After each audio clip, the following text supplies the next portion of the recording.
ವಾಸವಿದ್ದ ಗುಡಿಸಲಿಗೆ ಆಕಸ್ಮಿಕ ಬೆಂಕಿ ತಗುಲಿ ಸಂಪೂರ್ಣವಾಗಿ ಸುಟ್ಟು ಭಸ್ಮವಾಗಿದ್ದ ಕುಟುಂಬದ ನೆರವಿಗೆ ಜಪಾನಂದ ಸ್ವಾಮೀಜಿ ದಿನಸಿ, ಬಟ್ಟೆ, ಟರ್ಬಲ್ ಹಾಗೂ ಅಗತ್ಯ ವಸ್ತುಗಳನ್ನು ನೀಡುವುದು ಮೂಲಕ ನೆರವಾದರು. ತಾಲೂಕಿನ ಸಿಕೆಪುರ ಗ್ರಾಮ ಪಂಚಾಯಿತಿ ವ್ಯಾಪ್ತಿ ಹರಿಹರಪುರ ಗ್ರಾಮದ ಹಾದಿ ಕರ್ನಾಟಕ ಜನಾಂಗದ ಭೂತಮ್ಮ ಗುಡಿಸಲು ಬುಧವಾರ ಬೆಂಕಿಗೆ ಆಹುತಿಯಾಗಿತ್ತು.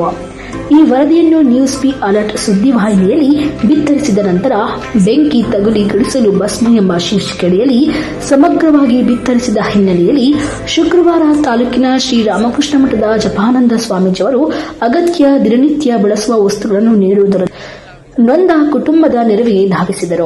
ಇನ್ನು ಈ ಸಂದರ್ಭದಲ್ಲಿ ಗ್ರಾಮ ಪಂಚಾಯಿತಿ ಅಧ್ಯಕ್ಷರು ಅರುಂಧತಿ ನಾಗಲಿಂಗಪ್ಪ, ಸದಸ್ಯ ದೊಡ್ಡಣ್ಣ, ಮಾಜಿ ಸದಸ್ಯ ಹಳ್ಳಪ್ಪ, ಆರ್ಟಿಸ್ಟ್ ನಾಗರಾಜು, ದೇವರಹಟ್ಟಿ ಕರಿಯಪ್ಪ, ಹನುಮಂತರಾಮಪ್ಪ, ಹರಿಹರಪುರ ದೊಡ್ಡಣ್ಣ, ಭೂತಮ್ಮ, ರತ್ನಮ್ಮ, ತಿಪ್ಪಮ್ಮ ಇನ್ನು ಅನೇಕರು ಉಪಸ್ಥಿತರಿದ್ದರು.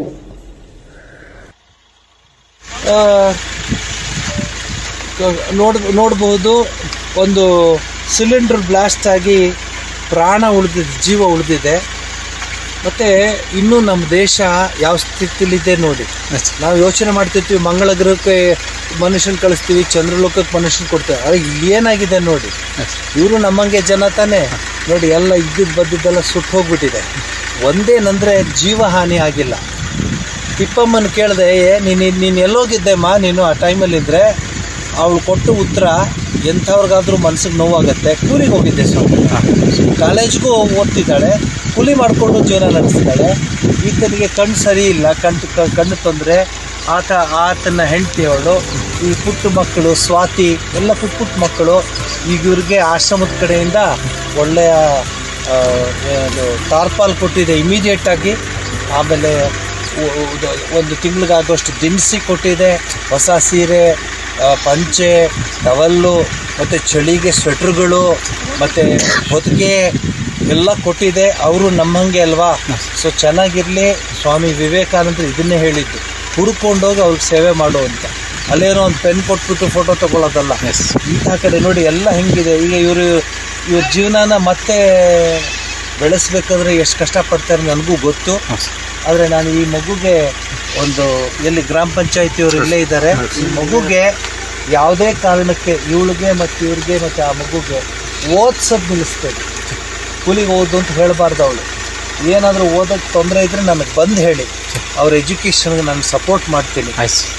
ಇಲ್ಲಿಯ ಮಾಧ್ಯಮ ಮಿತ್ರರಿಗೂ ನನ್ನ ಒಂದು ವಿನಂತಿ. ಅವಳು she is very intelligent, she appears to be intelligent. ಅವಳಿಗೊಂಚೂರು ಓದಿಸಿ ಅವಳೊಂದು ಜೀವನದಲ್ಲಿ ತನ್ನ ದಾರಿ ತಾನು ನೋಡ್ಕೋಬೋದಲ್ವ. ಕೂಲಿಗೆ ಹೋಗಿ ಸ್ವಾಮೀಜಿಂದ್ರು ಎಷ್ಟು ನೋವಾಗಿದೆ. ದಯವಿಟ್ಟು ಈ ಒಂದು ಸೇವೆ ಮಾಡಲಿಕ್ಕೆ ಅವಕಾಶ ಕೊಟ್ಟಿರೋ ಈ ಕುಟುಂಬಕ್ಕೆ ಮತ್ತು ಸ್ವಾಮಿ ವಿವೇಕಾನಂದರಿಗೆ ಮತ್ತು ಮಾಧ್ಯಮದವರಿಗೆ ಒಂದು ಧನ್ಯವಾದ ಹೇಳ್ತೀನಿ. ಮುಂದೆ ನಾನು ಮಧ್ಯ ಫೋನ್ ಮಾಡಿ ಅವ್ರು ಬಾಯಿಲಿ ಕೊಡು.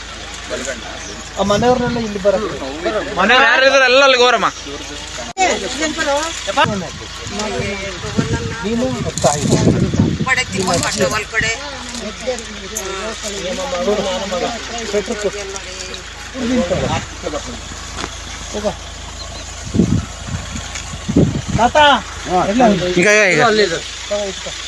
ಅವಳಿಗೂ ತಂದಿದ್ದೀನಿ ಕಾಲೇಜ್ ಹುಡುಗಿ.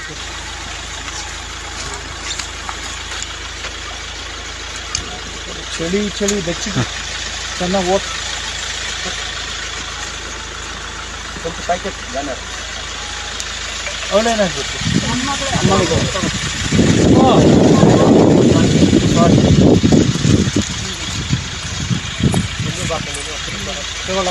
ನಾನು ನೋಡಿ ನನಗೇನಲ್ಲ ಚೆನ್ನಾಗಿದ್ದೆ ನೀನು. ಕುದುರೆ ನೋಡಿದ್ರೆ ಕಾಲು ನೋವು ಬಂದವು ಸ್ವಲ್ಪ. ತಗೋ ಇಸ್ಕೋ, ಈ ಕಡೆ ಹಿಂಗೆ ನೋಡ್ತಾ ಇರಿ. ತಗೋಬಾ.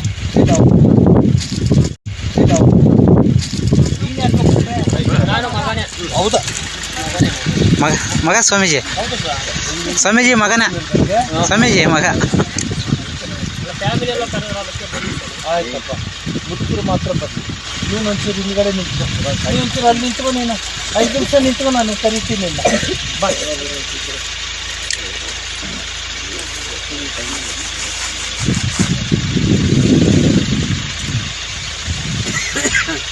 ಚೆನ್ನಾಗಿರಮ್ಮ ತಾಯಿ, ದೇವ್ರಿಗೆ ನಮಸ್ಕಾರ ಮಾಡು.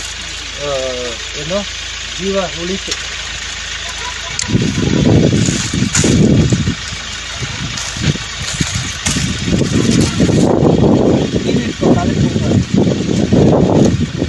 ಇದು ಕೊಡಪ್ಪ, ತಗೊಳಪ್ಪ.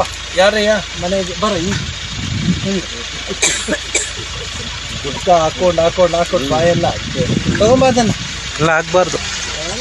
ಹಾಕ್ಬಿಟ್ಟು ನಾನು ಮುಂದೆ ಬರಬಾರ್ದು. ಇಲ್ಲಿ ಇವ್ರಲ್ಲಿ ಗ್ರಾಮ ಪಂಚಾಯತ್ ಇದಾರಲ್ಲ ಅಲ್ಲಿ. ಏನ್ ಮಾಡ್ಬೇಕಂತಿದ್ರೆ ನೀವು ಎಲ್ಲ ವ್ಯವಸ್ಥೆ ಮಾಡ್ಬೇಕು ಅಂತ ಎಲ್ಲ ಇದೆ. ಎಲ್ಲ ದಾಖಲೆಗಳು ಏನ್ ಸುಟ್ಟೋಗಿದಾವೋ ಅವನ್ನ ತಹಸೀಲ್ದಾರ್ ಮುಖಾಂತರ, ಆಮೇಲೆ ಇದುವರೆಗೆ ತಹಸೀಲ್ದಾರ್ ಬಂದಿದ್ದಾರೆ, ನಿನ್ನೆ ಬಂದು ಎಲ್ಲ ಹೇಳಿದ್ದಾರೆ, ಎಲ್ಲ ಒಪ್ಕೊಂಡು ಹೋಗಿದ್ದಾರೆ. ಇವರು ಬಂದಿದೆ, ಯುವ ಸಾಹೇಬರು ಬಂದಿದ್ದಾರೆ, ಮನೆಗೂ ಒಂದು ಅನುಕೂಲ ಮಾಡ್ತೀವಿ ಹೇಳಿದ್ದಾರೆ. ಅವ್ರು ಬರೀ ಹೇಳ್ಬಿಟ್ಟು ಹೋಗ್ಬಾರ್ದು, ಕೆಲಸ ಮಾಡೋದು. ಈ ಹೇಳೋದೆಲ್ಲ ಜಾಸ್ತಿ ಆಗಿದೆ. ನಾ ಬಂದು ಹೇಳದ್ನ ಇಲ್ಲ ಸರ್, ಬಂದ ತಕ್ಷಣ ಏನ್ ಬೇಕೋ ಅದು ನೋಡಿದ್ದಲ್ಲ, ದಯವಿಟ್ಟು ಹಂಗೆ ಮಾಡಿ. ನೀನು ಅವಳಿಗೆ ಆಶ್ರಮಕ್ಕೆ ಆಸ್ಪತ್ರೆ ಆಫೀಸಿಗೆ ಬರಕ್ಕೆ ಹೇಳ್ತೀವಿ.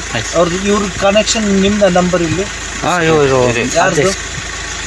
ಇವ್ರಿಗೋಸ್ಕರ ಯಾರ್ದು? ಸರಿ ಕೊಡು, ಕೊಟ್ಬಿಡು, ಮಾತಾಡ್ತೀನಿ. ಬರ್ತೀನಿ ತಾಯಿ. ಸರಿ. ಬೆಚ್ಚು